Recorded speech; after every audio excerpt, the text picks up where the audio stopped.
हर हर महादेव। भगवान ज्ञान दीपक चैनल में आपका बहुत बहुत स्वागत है।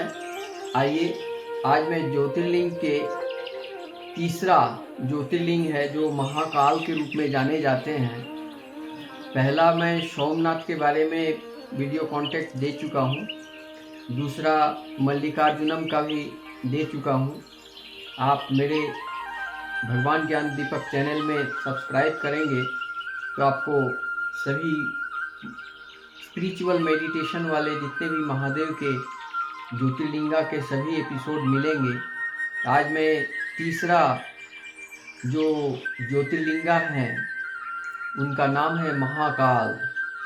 महाकाल के बारे में ये है कि आप अगर उनका दर्शन करते हैं, उनकी कथा सुनते हैं और घर में ही सिर्फ बेलपत्र और जल का, गंगा जल का अर्पण करते हैं तो आपको अकाल मृत्यु से मुक्ति मिल जाती है। इसमें कोई संशय नहीं है। मेरे गुरु प्रेमानंद बाबा बोलते हैं कि महादेव की कृपा के बिना इंसान कोई भी सफल नहीं हो सकता है।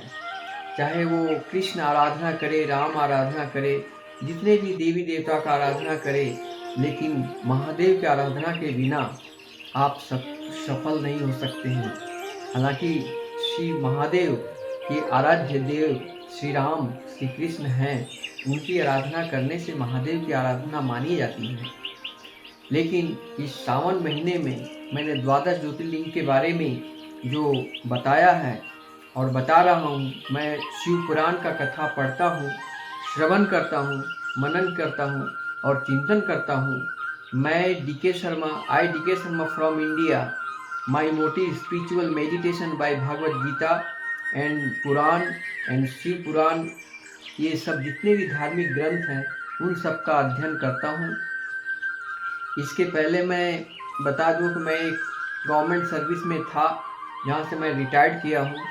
रिटायर्ड करने के बाद मेरा लाइन चेंज हो गया। अब मैं भौतिकवादी दुनिया से और मटेरियल वर्ल्ड से बाहर हूँ और मैं भक्ति मार्ग में चला जाना चाहता हूँ। मैं अपनी आत्मा को परमात्मा में समर्पण करता हूँ और उनको प्रार्थना करता हूँ कि मेरी आत्मा उनकी आत्मा में जाए और मेरा ब्रह्मांड के सभी लोगों से मेरा ये अपील है कि भक्ति मार्ग में आओ और जो आपका जो जन्म हुआ है वो क्यों हुआ है, इस बात को समझो। ये बड़े भाग्य से नर्तन पावा, बहुत भाग्य से मानव कुल में जन्म लेना, उससे भी बड़ा भाग्य कि भारत में जन्म लेना, उससे भी बड़ा भाग्य कि सनातन धर्म में जन्म लेना, उससे भी बड़ा परम भाग्य कि द्वादश ज्योतिर्लिंग का दर्शन पाना।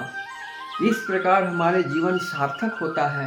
तो आइए, समय को विलंब न करते हुए ये महाकाल की कथा को प्रारंभ करते हैं। आप हृदय से सहृदय सुने। मेरा वीडियो कंटेंट में कोई आकर्षण नहीं है, कोई एडिट नहीं है, कोई कलर नहीं है। जो कुछ भी है सच्चा है, सत्य है। अगर आप लाइक करेंगे, कमेंट करेंगे, सब्सक्राइब करेंगे तो भी अच्छा। अगर आपकी इच्छा ना हो तो कोई भी बात नहीं है। आप सिर्फ कथा श्रवण करें और पुण्य का भागी बने। स्थिति है, गांव के लिए मंदिर होता है लेकिन मंदिर के लिए गांव होता है, या मंदिरों का ही गांव होता है। यह बहुत कम सुनने को मिलता है। मध्य प्रदेश में शिप्रा नदी के किनारे उज्जैन नगर बसा हुआ है, जिस नगर को इंद्रपुरी, अमरावती और अवंतिका कहते हैं।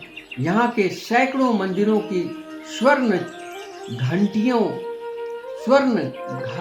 स्वर्ण चाटियों को देखकर इस नगर को स्वर्ण श्रृंगा भी कहते हैं। मोक्षदायक सप्तपूर्व में से एक इस अवंतिका नगर में 7 सागर तीर्थ, 28 तीर्थ, 84 शिवलिंग, 25-30 शिवलिंग, अष्टभैरव, 11 रुद्र स्थान, सैकड़ों देवताओं के मंदिर, जल कुंड और स्मारक है। ऐसा महसूस होता है कि 33 करोड़ देवताओं की इंद्रपुरी इस उज्जैन में बसी हुई है। बड़ा ही बहुत ही परम पुण्य भाग्यशाली हो आप कि इस कथा को आप सुन रहे हो, इस भेद को जानो। बहुत भाग्य से तुम्हारा भारत में जन्म लिए हो और भारत की जो सनातनी धर्म है उसको समझो। जो वरदान हमें मिला हुआ है वो भी फ्री में। अगर आप इन मोक्षदायक कथा को सुनेंगे तो आप विश्वास नहीं करेंगे, आपकी हर मनोकामनाएं पूर्ण हो जाएगी। अवंतीवासी एक ब्राह्मण के शिवोपासक 4 पुत्र थे। ब्रह्मा से वर प्राप्त दुष्ट दैत्यराज दूषण ने अवंती में आकर वहां के निवासी वेदज्ञ ब्राह्मण को बड़ा कष्ट दिया, परंतु शिव जी के ध्यान में लीन ब्राह्मण तनिक भी खिन्न नहीं हुए। दैत्यराज ने अपने चारों अनुचरों दैत्यों को नगरी को घेर लिया। घेर कर वैदिक धर्मानुष्ठान न होने देने का आदेश दिया। दैत्यों के उत्पात से पीड़ित प्रजा ब्राह्मणों के पास आए। ब्राह्मण प्रजनों को धीरज बंधाकर शिव जी की पूजा में तत्पर हुए। इसी समय ज्योति दूषण दैत्य अपनी सेना सहित उन ब्राह्मणों पर झपटा, माने उन पर प्रहार किया। त्यों ही पार्थिव मूर्ति के स्थान पर एक भयानक शब्द के साथ धरती फट गई और वहां पर गड्ढा होकर हो गया। उसी गर्त से शिव जी का एक विराट रूपी महाकाल के रूप में प्रकट हुए। उन्होंने उस दुष्ट को ब्राह्मण के निकट न आने को कहा, परंतु उस दुष्ट दैत्य ने शिव जी की आज्ञा न मानी। फलतः शिव जी ने अपनी एक ही हुंकार से उसे दैत्य को भस्म कर दिया। शिव जी के इस रूप को प्रकट हुए देखकर क्या हुआ? देखकर ब्रह्मा विष्णु तथा इंद्रादि देवों ने आकर भगवान शिव शंकर की स्तुति वंदना की। महाकालेश्वर की महिमा अवर्णनीय है। उज्जैनियों नरेश चंद्रसेन शास्त्रज्ञ होने के साथ साथ पक्का शिव भक्त भी था।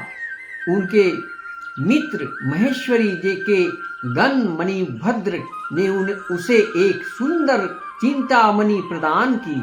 चंद्रसेन कंठ में धारण करता तो इसका अधिक तेजस्वी दिखता और देवताओं को भी ईर्ष्या होती कि कुछ राजाओं के मांगने पर मणि देने से इनकार करने पर उन्होंने चंद्रसेन पर चढ़ाई कर दी। अपने को घिरा देखकर चंद्रसेन महाकाल की शरण में आ गया। भगवान शिव ने प्रसन्न होकर उसकी रक्षा का उपाय किया। संयोगवश अपने बालक को गोद में लिए हुए एक ब्राह्मणी भ्रमण करती हुई महाकाल के समीप पहुंची तो वह विधवा हो गई। अबोध बालक ने महाकालेश्वर मंदिर में राजा को शिव पूजन करते हुए देखा तो उसके मन में भी भक्ति भाव उत्पन्न हुआ। उसने एक रमणीय पत्थर को लाकर अपने सूने घर में स्थापित किया और उसे शिव रूप मानकर उसकी पूजा करने लगा। भजन में लीन बालक को भोजन की सुधि न रही, अतः उसकी माता उसे बुलाने गई, परंतु माता को बार बार बुलाने पर भी बालक ध्यान मगन मौन बैठा रहा। इस पर उसकी माया विमोहित माता ने शिवलिंग को दूर फेंक कर उसकी पूजा नष्ट कर दी। माता के इस कृत्य पर दुखी होकर वह शिव जी का स्मरण करने लगा। शिव जी की कृपा होते ही देर न लगी। गोपी पुत्र द्वारा पूजित पाषाण रत्न जड़ित ज्योतिर्लिंग के रूप में आविर्भूत हो गया। शिव जी की स्तुति वंदना के उपरांत जब बालक को घर गया तो उसने देखा कि उसकी कुटिया का स्थान सुविशाल भवन के ने ले लिया है। इस प्रकार शिव जी की कृपा से वह बालक विपुल धन धान्य से समृद्ध होकर सुखी जीवन बिताने लगा।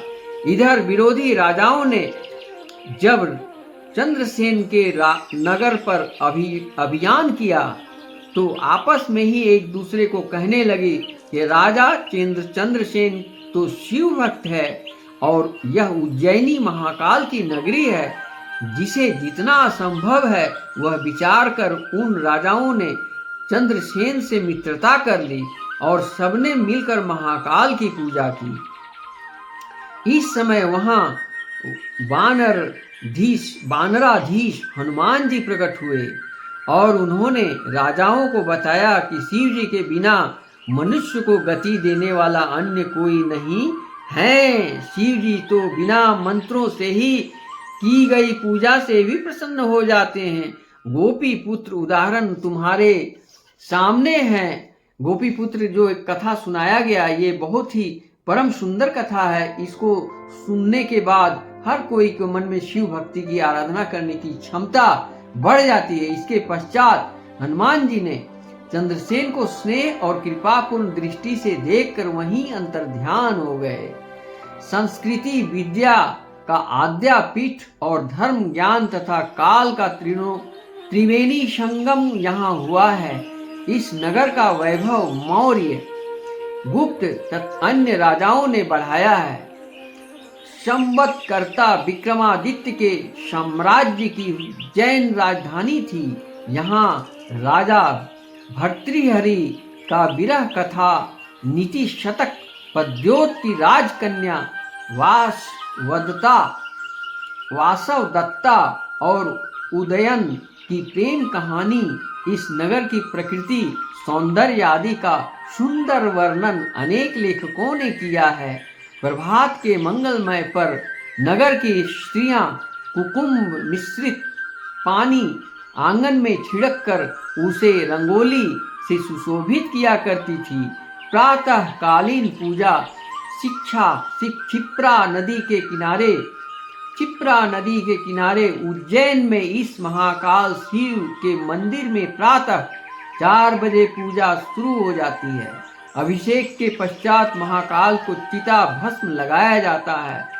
शास्त्र में चिता भस्म अशुद्ध माना गया है। चिता भस्म का स्पर्श हो तो स्नान करना पड़ता है, परंतु महाकाल शिव के स्पर्श से भस्म पवित्र होता है, क्योंकि शिव निष्काम हैं, उन्हें काम का स्पर्श नहीं है, इसलिए शिव जी मंगलमय हैं।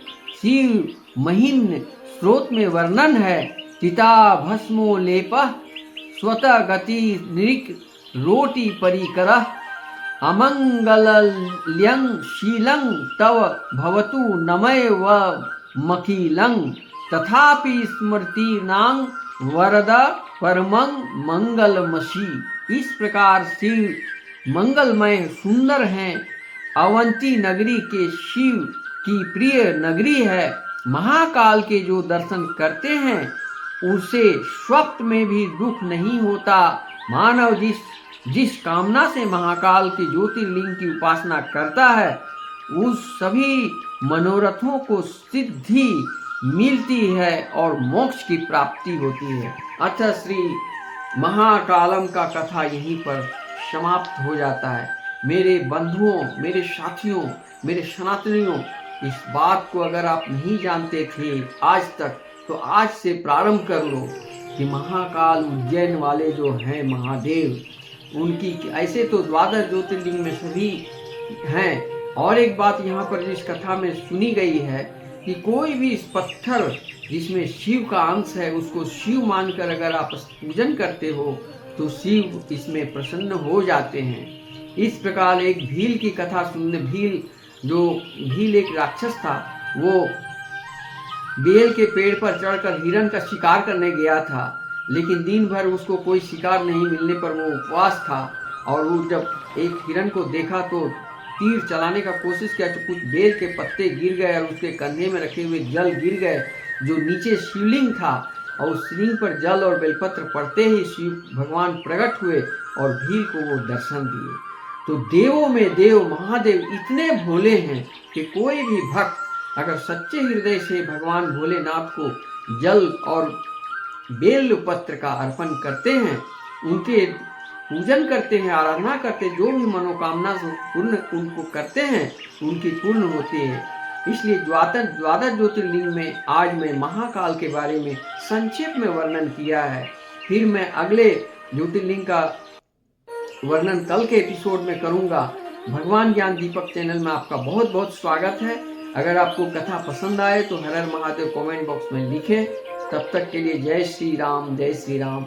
हरे कृष्ण कृष्ण कृष्ण हरे हरे, हरे राम राम राम हरे हरे। प्रेम से बोलो सौराष्ट्रे सोमनाथ च श्रीशैले मल्लिकार्जुनम उज्जिन्यां महाकाल ओंकारे परमेश्वरम केदारम हिम्मत पृष्ठे डाकिन्याम हिम शंकरम वाराणस विश्वेशं दारुका बने रामेश्वरम घृष्णेशं तु शिवालय द्वास नवानी प्रातुत्थाय पठेत सर्व पापे विनिमुक्त सर्व सिद्धि फलं लगे। द्वादश ज्योतिर्लिंग के बारे में अगर आप सुबह सुबह ध्यान करते हैं तो आपके सारे पापों से मुक्ति और सभी भक्ति मार्ग में आने के लिए अग्रसर होते हैं। और एक बात मैं ये कहूँगा कि भर सावन प्रायः लोग लहसुन प्याज तक नहीं खाते हैं, वो बिल्कुल शुद्ध शाकाहारी भोजन करते हैं, तभी भक्ति मार्ग में आप जा सकते हो। आप मांस मछली अंडा या तामसिक आहार खा करके शिवलिंग पर जल चढ़ाना आपका अधर्म होगा और इससे आपकी मुक्ति नहीं मिलेगी। इसलिए सावन महीना में प्रायः सभी दुकान से लेकर कहीं भी आपको लहसुन प्याज की बिक्री या मिलाया हुआ सामग्री नहीं बिकता है। और लोग जो शिव भक्त हैं, जो महादेव के भक्त हैं, वो तो 12 महीना शुद्ध शाकाहारी होते हैं, लेकिन उसमें से कुछ लोग ऐसे हैं जो शुद्ध शाकाहारी नहीं रहते, तो कम से कम पूरे सावन महीना में शुद्ध शाकाहारी भोजन करके भक्ति मार्ग में आते हैं। तो प्रेम से बोलो हर हर महादेव, ओम नमः शिवाय।